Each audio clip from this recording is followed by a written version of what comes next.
Very good evenings to all of you who are preparing for JPSC 7th और 10th JPSC की जो लोग preparation कर रहे हैं उन सबों के लिए ये महत्वपूर्ण सेशन मैं लेके आया हूँ। जैसा कि मैंने आपको कमिटमेंट किया था कि वैसे क्वेश्चंस का संगम लेके आऊँगा जिनका सीधा संबंध आपके एग्जामिनेशनों में डायरेक्ट लड़ने से होगा। तो वैसी काफ़ी रिसर्च करके मैं आपके साथ क्वेश्चंस लेके आया हूँ। हमारे ह्यूमिनेंट ट्यूटोरियल्स चैनल को आप सब्सक्राइब कर लें क्योंकि यह पार्ट 3 है। अराउंड 1000 क्वेश्चंस आपको मिल पाएंगे डियर, अराउंड 1000 क्वेश्चंस आपको देखने को मिल पाएंगे। इसलिए हमारे इस पार्ट 3 को जरूर देखें। पार्ट 1 पार्ट 2 आपने देखा है और इसके लिए आगे भी आपके सेशन मिलता रहे, इसके लिए आपको एमिनेंट ट्यूटोरियल को सब्सक्राइब करना है। आइए आज के महत्वपूर्ण क्वेश्चन जो कि पेपर 2 से रिलेटेड है, और यह पेपर 2 रिलेटेड है स्पेशली झारखंड से। तो झारखंड से संबंध में कौन कौन से इंपॉर्टेंट क्वेश्चंस बन सकते हैं उनको मैं लेके आ गया हूं आपके स्क्रीन के ऊपर। आइए सेशन की शुरुआत करते हैं। बट आपको ये बताना है, ये झारखंड का एक टेम्पल है, आपको बताना है कि ये कौन सा टेम्पल है। उम्मीद करता हूँ काफ़ी लोग इस टेम्पल में गए होंगे। Give the name of give the name of this temple. इस टेम्पल का आप नाम बताइए। मैं अगले क्लासेस में आप सबों से पूछूंगा, जब आप ऑनलाइन होंगे तो मैं आपसे पूछूंगा। ओके, आइए मैं अपने आप को इंट्रोड्यूस करता हूँ। Myself Ajit Mehta, 7 year teaching experience in Chanakya IAS academy and now I am plus educator at Unacademy. और अब मैंने कंप्लीट करा है अपने master of economics and PhD pursue कर रहा हूँ भैया। तो काफ़ी एक्सपीरियंस है, इस एक्सपीरियंस का आप फ़ायदा उठाएं। और 4 क्लास, अगर आप चाहते हो कि क्लास आपका कंटिन्यू हो और आने वाला एक भी लेसन आपका ना छूटे, तो आप मुझे यूट्यूब पर सब्सक्राइब कर सकते हो और बेल आइकन को जरूर दबा के रखना ताकि आपको समय समय पर नोटिफिकेशन मिलता रहे। ये जो हमारा यूट्यूब पे चैनल है इसका नाम है एमिनेंट ट्यूटोरियल। ये काफ़ी सक्सेसफुल चैनल माना जाता है, तो आप इसे ज़रूर से ज़रूर सब्सक्राइब कर लें। और आप चाहते हैं कि आपको नोट्स भी मिलता रहे तो टेलीग्राम पर आप हमारे सेम नाम से एमिनेंट ट्यूटोरियल से आप मेरे को फॉलो कर लो। आइए पहला क्वेश्चन आपके स्क्रीन पे रहा ये, where was the organisation golden league established during the Swadeshi movement. आपको पता है कि बंगाल विभाजन के खिलाफ स्वदेशी मूवमेंट चल रही थी। इस स्वदेशी मूवमेंट के दौरान जो झारखंड के अंदर जो है एक गोल्डन लीग की स्थापना हुई थी। आपको बताना है कि वो झारखंड प्रांत के अंदर, और ये झारखंड उस समय बंगाल के अंदर में था। तो आपको बताना है कि गोल्डन लीग की जो स्थापना हुई थी उसका हेडक्वार्टर किधर है। ओके, पहला क्वेश्चन आपके स्क्रीन पर आइए। 2 मिनट का समय है, समय शुरू होता है अब। क्वेश्चन ध्यान से सुनेंगे। Where was the organisation golden league established during Swadeshi movement. जो लोग हिंदी भाषी हैं उनको मैं बता दूं कि आपके क्वेश्चन इस प्रकार हैं कि गोल्डन लीग एक संस्था थी जो स्वदेशी मूवमेंट के दौरान स्थापित की गई थी। उनका हेडक्वार्टर किधर है, या वेयर वाज द ऑर्गेनाइजेशन, या वो ऑर्गेनाइजेशन कहाँ का है। तो आंसर क्या होगा, देवघर। आपसे क्वेश्चन 2 घुमा के पूछ सकता है कि झारखंड के अंदर स्वदेशी मूवमेंट का हेडक्वार्टर किधर था, तो आप क्या बोलोगे, देवघर।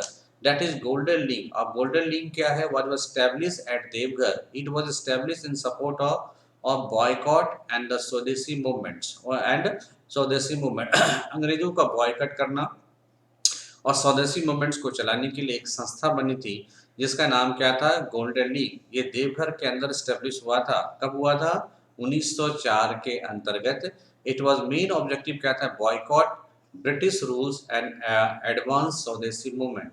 इनका सीधा का सीधा मतलब था कि ब्रिटिश शासन के रूल को बॉयकॉट करो और अपने स्वदेशी मूवमेंट को सपोर्ट करो। और मीन्स ऐसे क्वेश्चन घुमा के पूछ सकता है, स्वदेशी मूवमेंट्स की सपोर्ट के लिए झारखंड के किस शहर में गोल्डन लीग की स्थापना की गई थी। तो आंसर होगा देवघर में। और आप कब बताओगे, 1904 में। क्लियर है। तो जो लोग हिंदी और इंग्लिश में कंफ्यूजन हो रहा है उनको भी ये बातें मैंने आपको हिंदी में संशोधित करके, हिंदी में ट्रांसलेट करके बता दिया है ताकि आपको किसी भी प्रकार की समस्या ना आए।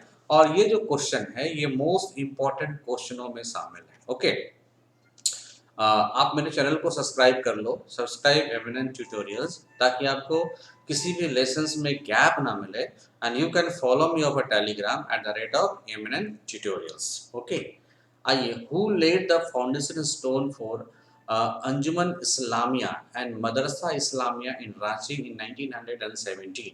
ये भी काफ़ी महत्वपूर्ण सवाल है। क्वेश्चन इस प्रकार है कि किस व्यक्ति ने रांची के अंदर अंजुमन इस्लामिया और मदरसा इस्लामिया की स्थापना की थी 1917 के अंदर? क्वेश्चन यहाँ से 2-3 बन सकते हैं। अंजुमन इस्लामिया एंड मदरसा इस्लामिया की स्थापना कब हुई? तो 1917 में। ये पूछ सकता है रांची शहर के अंदर अंजुमन इस्लामिया और मदरसा इस्लामिया की स्थापना कब हुई? तो 1917 में। क्वेश्चन के लिए समय शुरू होता है। आप सब वीर हो, आप सब शेर हो, तो डरो नहीं शेरो, लड़े चलो वीर तुम बढ़े चलो। और ये इस तरह के क्वेश्चन को बिल्कुल ही माइंड में रख लेना, नोट कर लेना, ये आपके एग्जामिनेशन में आने की पॉसिबिलिटीज पूरी की पूरी है। आंसर होगा डियर अबुल कलाम आजाद। ठीक है, क्या होगा? अबुल कलाम आजाद ने इस अंजुमन इस्लामिया एंड मदरसा इस्लामिया की आधारशिला रखी थी। Where did the British find arms and ammunition during a search during a Sepoy mutiny of 1857? तो जब देखो 1857 की क्रांति हुई थी, उस दौरान क्रांतिकारियों को दबाने के लिए अंग्रेज ने कई तरह के प्रोग्राम चलाए थे, कई तरह के स्कीम चलाए थे, कई तरह के कार्यक्रम चला रहे थे, कई तरह के सर्च अभियान चला रहे थे। तो ब्रिटिश के द्वारा सर्च अभियान के द्वारा बड़े मात्रा में आर्म्स की जो प्राप्ति झारखंड के किस शहर में हुई थी? Very important questions. It is another most important questions. Okay, answer is your Rohini gram. ये रोहिणी ग्राम के अंदर ये रोहिणी गांव है। इस गांव में भारी मात्रा में आपको आर्म्स और रशल्स मिले थे। In which districts is the Paramvir Albert Ekka stadium located? आपको पता होगा कि 1971 में इस एल्बर्ट एक्का की अहम भूमिका थी और इसी वजह से इन्हें परमवीर चक्र भी दिया गया था। तो इनको सम्मान देने के लिए झारखंड के अंदर एक स्टेडियम बनाया गया। उस स्टेडियम का नाम ही है एल्बर्ट एक्का स्टेडियम। ओके, तो आपको बताना है कि यह एल्बर्ट एक्का स्टेडियम झारखंड के किस शहर में? आंसर होगा गुमला। आंसर होगा डियर गुमला के अंतर्गत है। Lance Naik Albert Ekka who died during the battle of Ganga Sagar battle on 3rd December 1971 was posthumously awarded the Param Vir Chakra. मरणोपरांत इन्हें परमवीर चक्र दिया गया।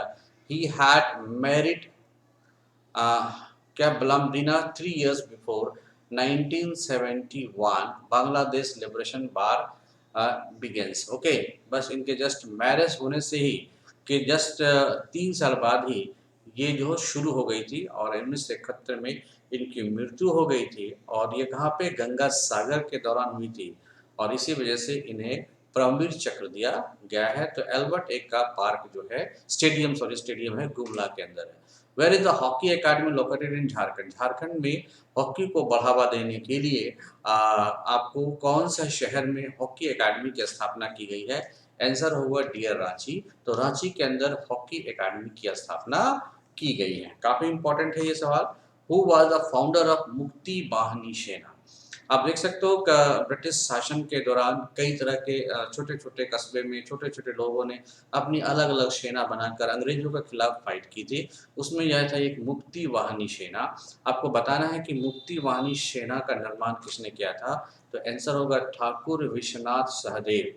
ठाकुर विश्वनाथ सहदेव ने मुक्ति वाहिनी सेना की स्थापना की थी। बस इसको याद रखना, काफी इंपॉर्टेंट है। Who appoints the chairman of State Public Service Commission? जैसे कि आपके एग्जामिनेशन को कंडक्ट कौन कर रही है? जेपीसी, ये झारखंड पब्लिक सर्विस कमीशन है।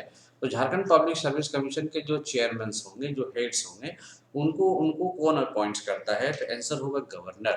Who appoints? The governor appoints the public service commission's chairmen। Okay, चलिए, who were the 2 main revolutionary leaders of battle of Chatra?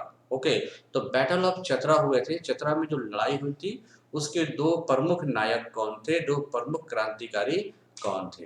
तो ठाकुर विश्वनाथ सहदेव और पांडे गणपत राय। ओके, तो ठाकुर विश्वनाथ सहदेव और पांडे गणपत राय चतरा के में जो बैटल हुई थी अंग्रेजों के खिलाफ, उसमें काफ़ी अहम भूमिका निभाए थे।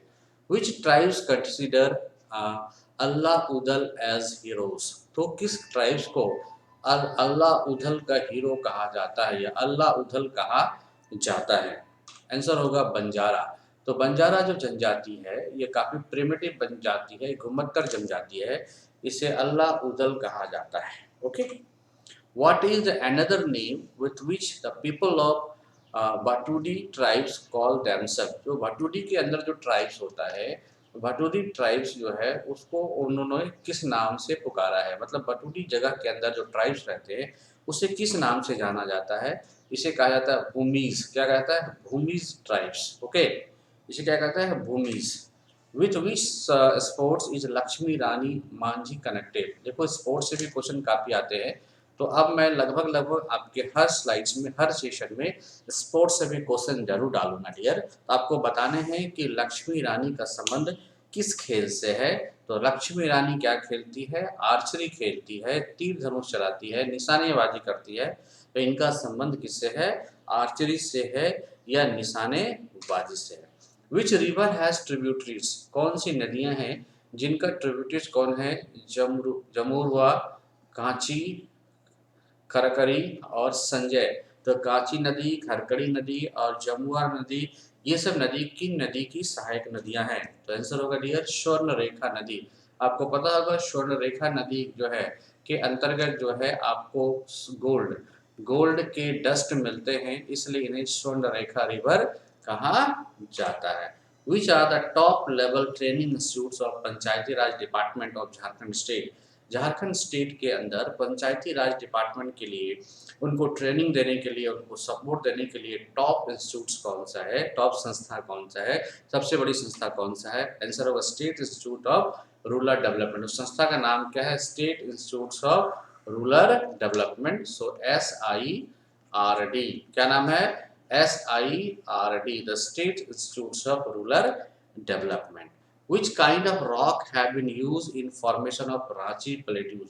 तो रांची के पठार के निर्माण में किस प्रकार का रॉक का निर्माण हुआ है? आंसर होगा ग्रेनाइट एंड नीस। ग्रेनाइट और नीस की चट्टानों के द्वारा रांची के पठार का निर्माण हुआ है। तो रांची के पठार का निर्माण किससे हुआ है? तो ग्रेनाइट और नीस की चट्टानों के द्वारा हुआ। हु मेड चूटिया? किसने चूटिया को अपनी कैपिटल बनाया था? Who made the Chutia the capital of Nagvanshi state, छोटा नागपुर में, इन प्लेस ऑफ सुताम्बे? तो सबसे पहले छोटा नागपुर का नागवंशी के राजा के समय में राजधानी कहाँ थी? सुताम्बे थी। तो सुताम्बे से चूटिया किसने इस राजधानी को ट्रांसफर किया था? ये क्वेश्चन काफी बार पूछा हुआ है, मोस्ट इम्पोर्टेंट है, तो आपको भी जानना जरूरी है। सो प्रताप राय और मेदिनी राय ये काफी शक्तिशाली राजाओं में शामिल थे, चेरो वंश के थे और ये नागवंशी शासन थे। ओके, तो नागवंशी शासन प्रताप राय जो है अपनी राजधानी सुताम्बे से चूटिया हस्तांतरित किए थे। तो ये सारे 15 क्वेश्चन का आपके पास इंपॉर्टेंट सीरीज हुआ। बस इस क्वेश्चन को आपको करते रहना है और माइंड में रखना रहना है। ये YouTube पर उपलब्ध है, आप जब चाहो तब रिविजन्स कर सकते हो और 100% है कि आपके एग्जामिनेशन में इस तरह के क्वेश्चंस जरूर आएंगे। इसी उम्मीद के साथ मैं इस क्वेश्चन को डालता हूँ आपके लिए। फिर से आपको बस आज ही के दिन फिर एक नए सेशंस आपको मिल जाएंगे। Thank you. तो आइए मंत्र ऑफ सक्सेस को जान लेते हैं। अगर झारखंड पीटी 2021 में आपको निकालना है डियर, तो पीटी काफी डेप्थ नहीं पूछता है, ऊपरी क्वेश्चन पूछता है। तो उनको आप क्या करें, कॉन्सेप्ट के साथ जस्ट रिविजन्स करें, आपका सिलेक्शन कंफर्म है। कंसेप्ट विथ रिविजन्स कंफर्म है। बट आपको इसके लिए हमारे क्लासेस को अटेंड करने के लिए हमारा यूट्यूब चैनल है द एमिनेंट ट्यूटोरियल्स, इसको सब्सक्राइब करना होगा। आफ्टर गेटिंग सब्सक्रिप्शंस आपको बेल आइकन को पुट कर लीजिए ताकि आपको समय समय पर नोटिफिकेशन भी मिलता रहे। उम्मीद करते हैं कि आपको सेशन ये काफी फायदेमंद लगा होगा और जस्ट वेट कीजिए, वेरी सून हम लोग नए सेशन को लेके आ रहे हैं। Okay, thank you, thanks. आप टेलीग्राम पे मुझे फॉलो कर सकते हैं एमिनेंट ट्यूटोरियल के नाम से। Any questions you can contact me at tutorialseminent@gmail.com। com या फिर 6216666532 पर आप मुझे रिंग कर सकते हो, या सीधा अपने सब्सक्रिप्शन पे आ जाओ, अपने आप को सब्सक्राइब कर लो और लाइव क्लासेस के दौरान आप मुझे कमेंट्स कर सकते हो। Thank you. उम्मीद करते हैं आपको सेशन अच्छा लगा होगा, और वेरी सून हम लोग मिलते हैं फिर कुछ नए इंपॉर्टेंट 15 क्वेश्चन के साथ। Okay, thank you.